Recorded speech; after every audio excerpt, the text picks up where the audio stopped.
Hello, welcome back to the channel. So Currency Wars is probably the best game mode we have gotten in a while, and I don't really think it's that close. But it is definitely not without fault, and with the devs saying that it will get updates in the future, I wanted to talk about some changes I would like to see to make it feel a bit less annoying sometimes. Now there's some stuff that I think should get changed, but I probably would just never do it, like the tutorial being way too handholdy and just explaining it to you for you're a 5-year-old. But I mean, they've never really changed tutorials in the past, so I doubt they would do it now, so I'm not really going to talk about stuff like that. The first actual change is something that basically everyone has talked about, which is the RNG. I don't think it is as bad as some people make it out to be, but I do think it is still kind of a problem. Like, RNG is always going to be somewhat of a factor in these kind of games. But it feels like it's a bit too much of a factor, and there isn't that much you can do to counteract it.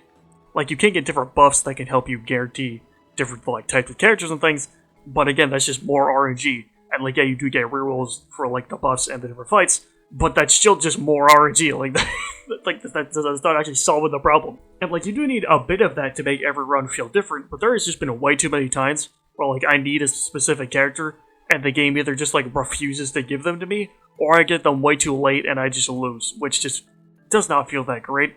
Maybe if you, rolled a certain number of times, you are guaranteed to get, one character of your highest archetype to appear in the shop. I feel like this wouldn't be too strong because it still has a bit of variance. You could get a 1-star character, you could get, a 5-star.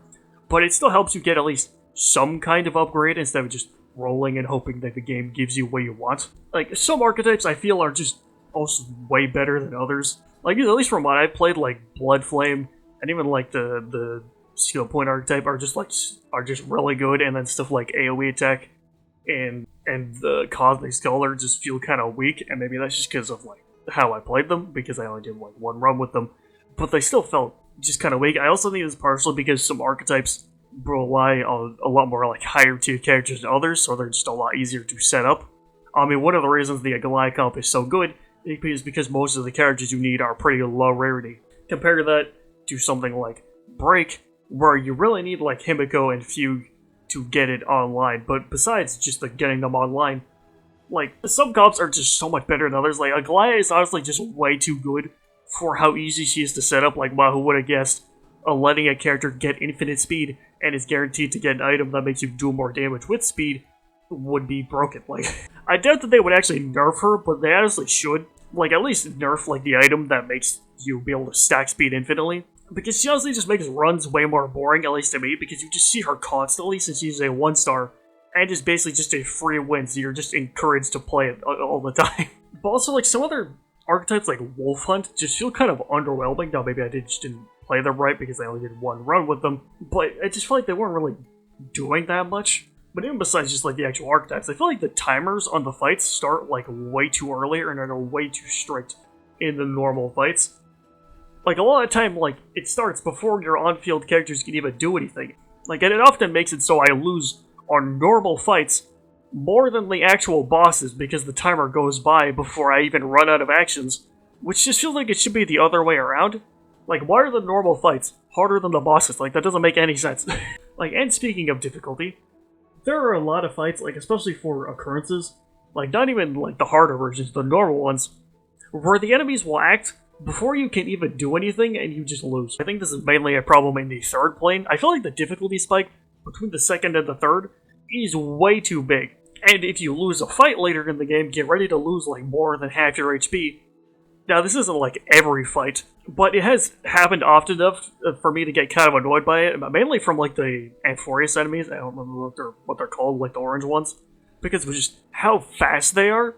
Or something if they could tone them down somewhat, not to make them super easy, but not to just make them obnoxious like they are right now, But besides that, also just some way to smooth out runs a bit, because each run can be pretty long. I believe each one that at least I recorded was 30 minutes long, and some fights especially can end really fast, at least in the early game. So you go into combat, the fight ends immediately. You see the win screen, you gotta load out of combat again. It can be a bit annoying, So maybe some way to speed that up a bit. Even though I don't know how much they can really do, because a lot of that's probably just loading times. Also, I said this in my previous video about Currency Wars, but I feel like this mode might need a 3 times speed because of just how much characters can act. especially if you're playing something like Follow-Up, or if you're just playing a comp that has a lot of off-field characters, and just like seeing the same animations over and over again, it can get kind of repetitive, you know? Like, now, I don't think like the normal game needs that, even though like if they added a 3x speed, they would probably just put it in the normal game. And lastly, I feel like some characters should have like certain attributes that they just don't. Like, why is Herta not Follow-Up and Robin is? Like, I know she is like a good support for them, but she doesn't actually like do follow-ups. So like, why is she a part of the follow-up archetype? That doesn't really make any sense. Like, how are Fei Xiao and Jingliu not part of the Xianzhou path? It feels like what characters have 2 archetypes and what have 3. It's just kind of arbitrary and only like that to make getting the max level of an archetype reliant on getting like amulets, when you're almost never going to be able to do that. Like, yeah, would the max archetypes be like really strong? Sure, but like, how often are you even going to be able to get the max archetype of something in the first place, you know?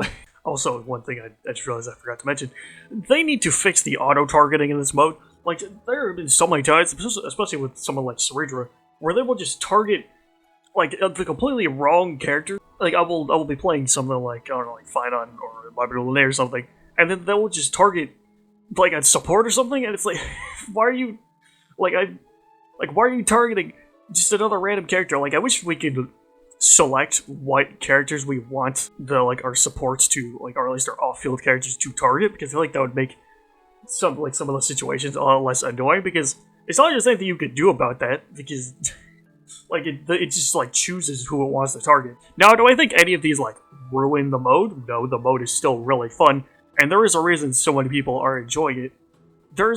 These are just some more like minor annoyances and like quality of life stuff that I think would make the mode feel better to play.